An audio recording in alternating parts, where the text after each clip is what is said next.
for Arts and Sciences at Tennessee State University. And of course, Dr. Lovett, before we had our first break, you were talking about African Americans in the colonial North America. And of course, let's continue that, and let's have you to give us some information in terms of the independence movement, and then move on into talking about the Constitution. Well, African Americans were very important in the independence movement of the country. And the independence movement had a lot of impact upon the institution of slavery. By 1776, for example, the Quakers in Philadelphia are the first to declare that they are anti-slavery, and they formed the first anti-slavery society. What the revolutionary movement did was it made Americans think about the relationship of man to man, and about freedom, equality, and the fraternity of man, and liberty of man. And they could not ignore that almost a quarter of the country were enslaved, regardless of their color or their race. And so much of the anti-slavery movement started during the American Revolutionary Movement.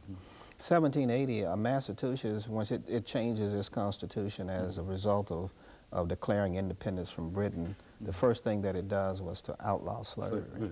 And most of the northern states will do so by 1820 through gradual abolition acts. Acts that say, well, when the slave becomes 18, she must be freed. When the slave is 21, he must be freed. And gradually the North will get rid of slavery through, from that impetus from the American Revolution.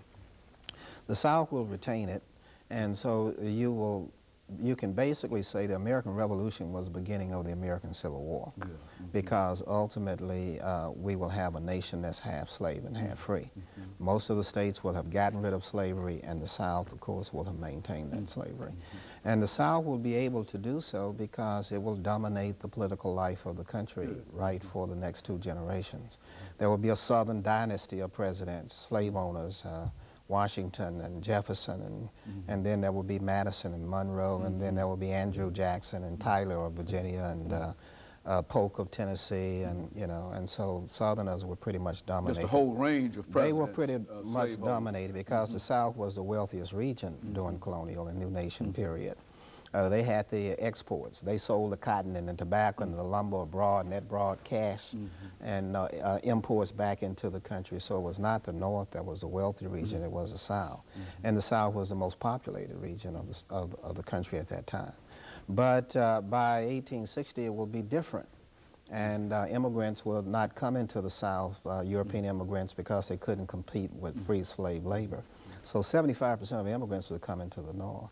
The North will grow by leaps and bounds. It will outdistance the South in industry and technology. By 1860, the North will own 90% of all the industry and the technology in the country, and the South will be generally, comparatively, a pretty backward region.